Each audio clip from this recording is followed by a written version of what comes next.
We are going to study second chapter of An Alien Hand. The title is Bringing Up Curry. Curry is an elephant here, and this is pet elephant. यहाँ पे एक पेट elephant है करी, इसका नाम करी है। उसको किस तरीके से उसको ब्रिंग अप किया गया, उसका किस तरीके से पालन पोषण हुआ फैमिली के अंदर, या उसकी कैसे केयरिंग की गई, उसके बारे में यहाँ पे बताया गया है इस चैप्टर में, इस स्टोरी के माध्यम से। तो पढ़ते हैं करी के बारे में। यहाँ पे कुछ एलिफेंट्स की जो हैबिट्स होती है उनके बारे में भी यहाँ पर बताया गया, उनके बारे में भी यहाँ पे जानकारी दी गई है। देखते हैं, पढ़ते हैं कि कुछ की पॉइंट्स यहाँ पे सबसे पहले दिए गए हैं बिगिनिंग के अंदर।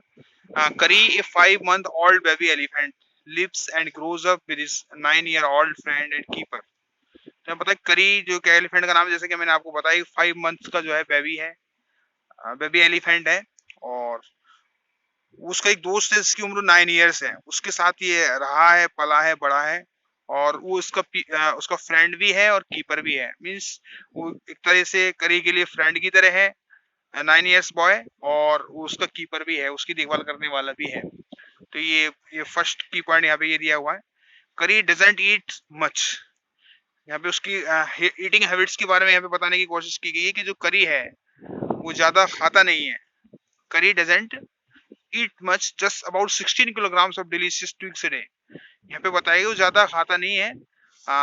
बस कितना खाता है, just 16 kilograms of delicious twigs a day, है ना। ट्विग्स बोलते हैं टहनियों को, कह सकते हैं जो घास की जो टहनियां होती हैं, है ना, पेड़ पौधों की टहनियां होती हैं जिनको खाते हैं elephants.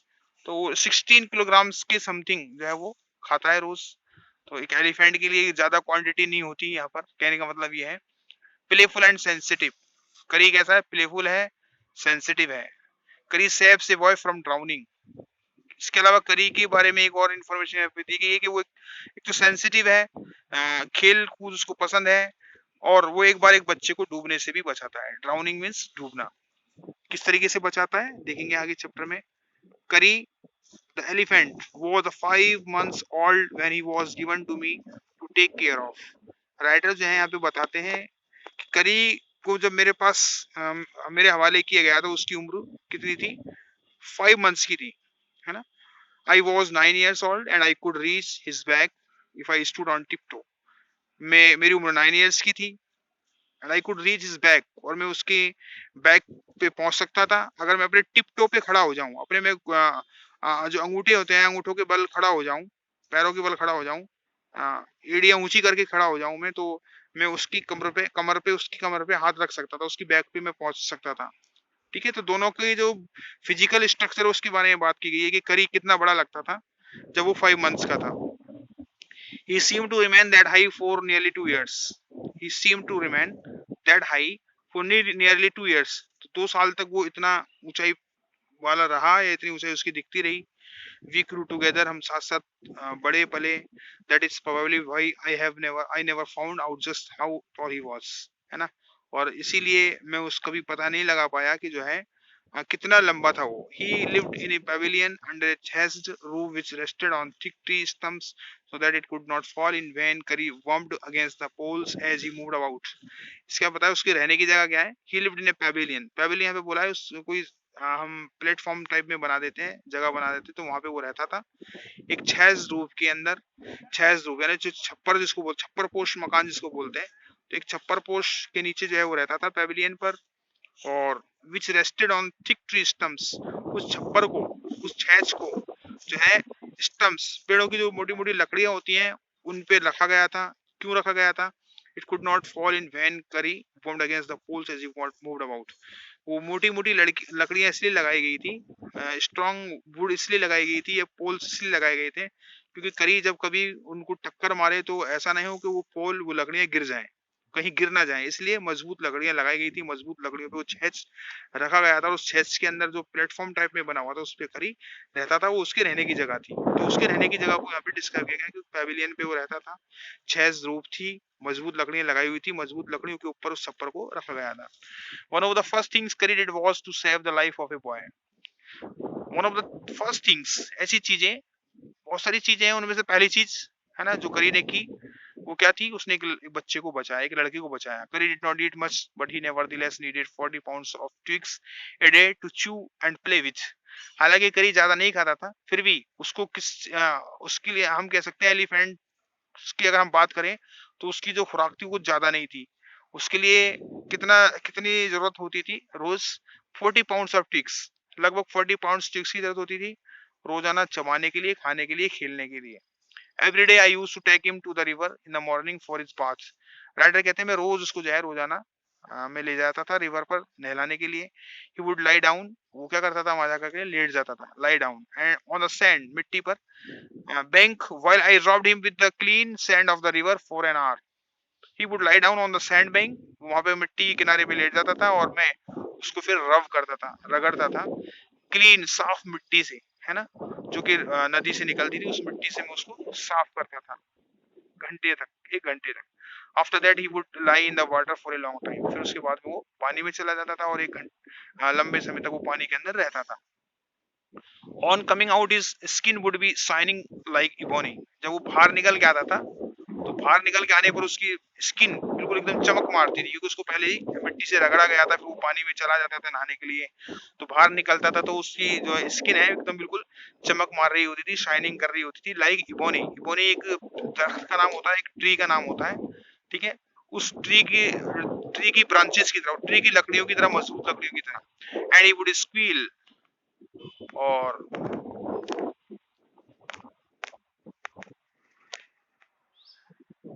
And he would squeal with pleasure, और वो जो है बड़ी खुशी के साथ में जो है आवाज निकालता था, स्क्वील करता था, बोलता था। As I rubbed water down his back, है ना, जब मैं उसको जो है as I rubbed water down his back, जब मैं उसके ऊपर पानी डालता था या उसको रगड़ता था। Then I would take him by the ear, फिर मैं क्या करता था, उसको उसका कान पकड़ करके उसको लेकर के आता था।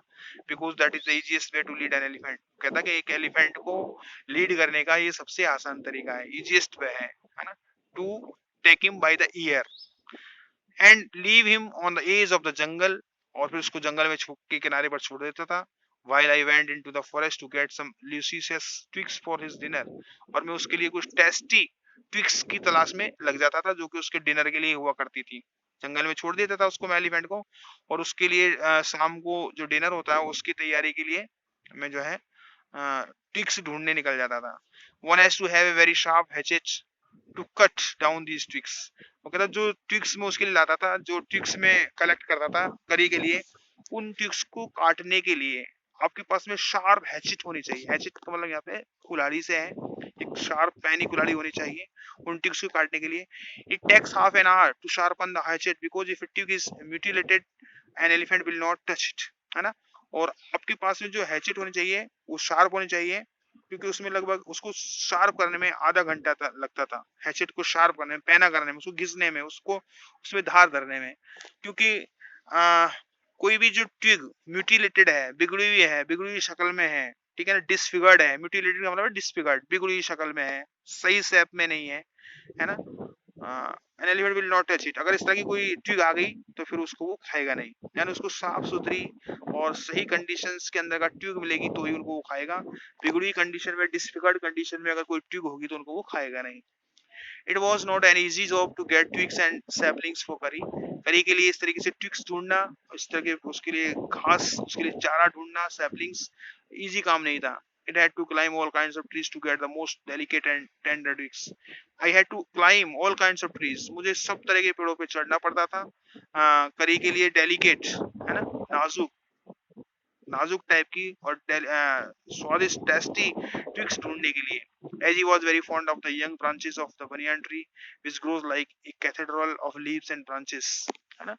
टेंडर, टेंडर और डेलिकेट यहाँ पे इसलिए बोला है ट्विक्स को क्योंकि उसको इसी तरह की ट्विक्स पसंद थी। टेंडर, है ना, डेलिकेट, यंग, नई ब्रांचेस होती थी वो ही उसको पसंद थी। और वो कह रहा है as he was very fond of the young branches, क्योंकि वो यंग ब्रांचेस का, टेंडर डेलिकेट ब्रांचेस का बहुत ज्यादा शौकीन था।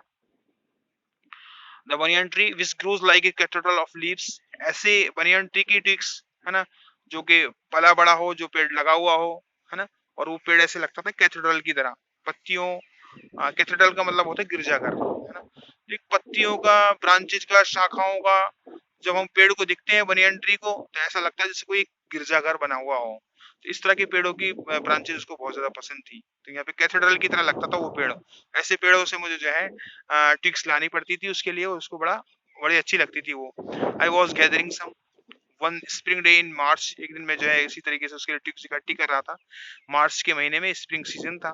When I suddenly heard Kari calling to me in the out distance, तभी अचानक मुझे एक आवाज सुनाई दी, करी मुझे बुला रहा है, दूर से आवाज आ रही है, करी मेरे को कॉल कर रहा है ना। मार्च की बात है, स्प्रिंग सीजन में मैं उसके लिए टिक्स कलेक्ट कर रहा था, उतने में मैंने देखा, महसूस किया कि करीब मेरे को कॉल कर रहा है। As he was still very young, क्योंकि अभी भी वो ज्यादा बड़ा नहीं हुआ था, अभी वो छोटा ही था, यंग था। The call was more like that of A baby, तो ऐसा लग रहा था जैसे कोई बच्चा आवाज लगा रहा हो।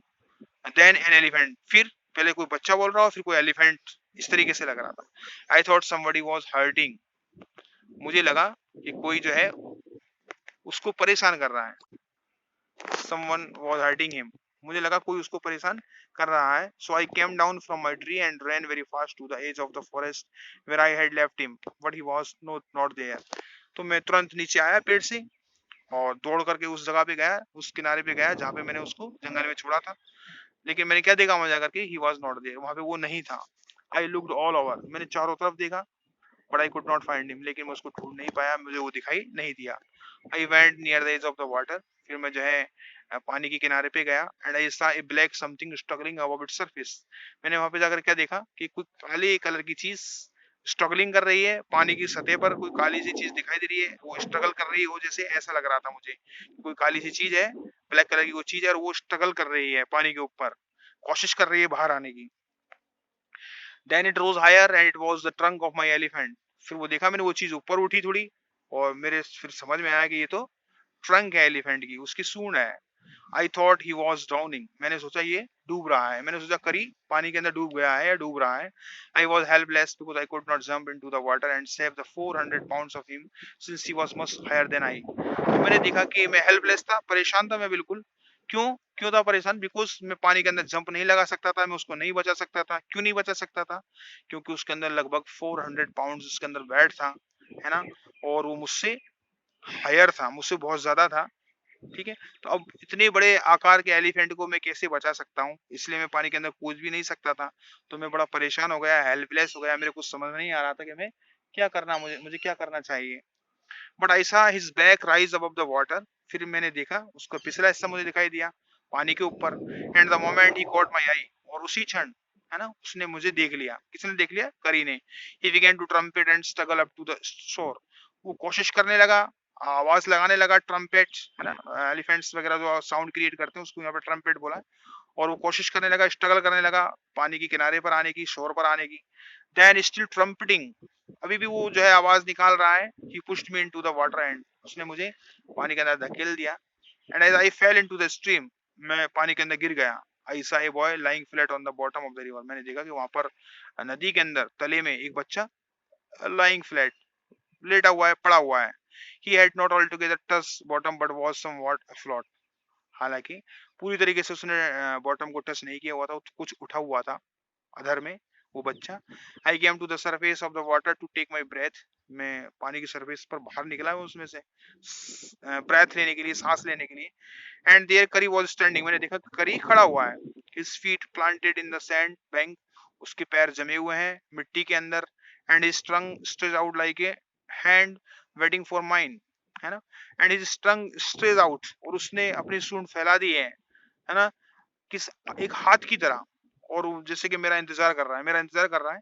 तो मैंने जब मेरे को, मैं गिर गया था पानी के अंदर, तो मैं पानी में से उठ करके देखा सांस लेने के लिए, जब मैं खड़ा हुआ तो मैंने देखा कि करी अपनी सूंड फैलाए हुए है और मेरा इंतजार कर रहा है, बाहर बुला रहा है मेरे को, बाहर लेने के लिए मेरा इंतजार कर रहा है, मेरी हेल्प के लिए उसने अपनी सूंड फैला दी है।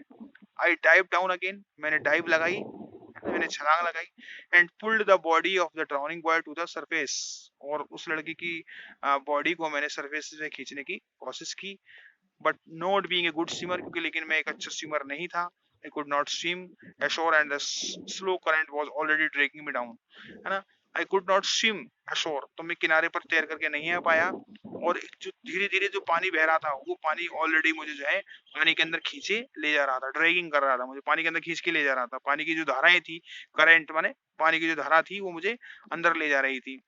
Seeing us drift by in the current, जब मैंने देखा कि हम पानी के अंदर बहते हुए जा रहे हैं, करी who was usually slow and ponderous, करी जो कि कैसा था, स्लो काम करने वाला था लेकिन पॉइंटरस था, यानी थिंकिंग करने वाला आदमी था, विचार शक्ति उसकी अच्छी थी, थॉट प्रोसेस उसका अच्छा था, पॉन्डरस था वो।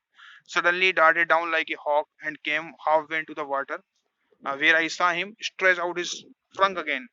तो मैंने देखा उसने अपने पैर जमा दिए थे, खड़ा हो गया था वो हाफ वे पानी के अंदर, पानी में हाफ वे में रास्ते में खड़ा हो गया, रुक गया, अपने पैर उसने रोक दिए और मैंने देखा कि उसने अपनी सूंड जो है, ट्रंक फिर स्ट्रेच की है, फैलाई है।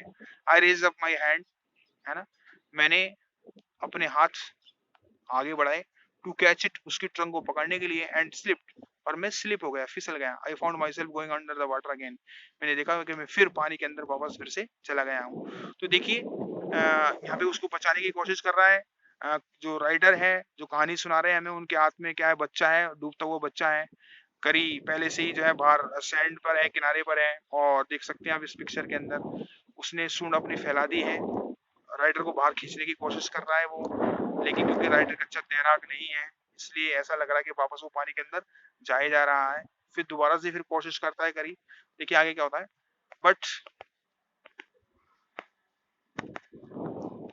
this time I found that the water was not very deep, so I sank to the bottom of the river and doubled my feet under me, and then suddenly kicked the river bad and so shot upwards like an arrow, in spite of the fact that I was holding the drowning boy with my hand। लेकिन इस समय क्या होता है, found मैंने पाया, मैंने देखा that the water was not very deep, पानी अब ज्यादा गहरा नहीं था।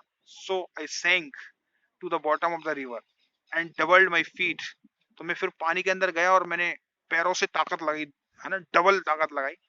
And then suddenly kick the river, और मैंने किक किया रिवर को नीचे, जमीन में से, है ना, बाहर निकलने के लिए, जैसा कि हम करते हैं जब पानी में डूब रहे होते हैं। And so sort of what's like an arrow, जैसे तीर बाहर निकल के आता है, इस तरीके से बाहर निकला पानी से, in spite of the fact, हालांकि फैक्ट ये है that I was holding the drowning boy with my hand, कि मैंने उस लड़के को अपने हाथ से पकड़ा हुआ था।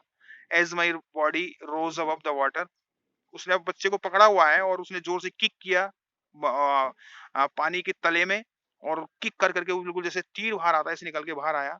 As my body rose above the water, जैसे ही मेरी बॉडी बाहर दिखाई देने लगी पानी के ऊपर, I felt a lasso around my neck, मुझे ऐसा लगा जैसे मेरी गर्दन पे किसी ने कोई फंदा लगा दिया हो। दिस फ्राइटेंड मी, इससे मैं बड़ा डर गया। I thought some water animal was going to swallow me, मुझे ऐसा लगा जैसे किसी पानी में रहने वाले किसी जानवर ने मुझे पकड़ लिया है और वो मुझे निगल रहा है ना। जबकि वो चीज क्या चीज थी हकीकत में, वो करी की ट्रंक थी, उसकी सूंड थी, जो उसके गर्दन पे उसने लपेट दी थी। आई हेड करी स्क्वीलिंग, मैंने करी को बोलते हुए सुना, है ना, वो बोलने लगा, स्क्वील करने लगा।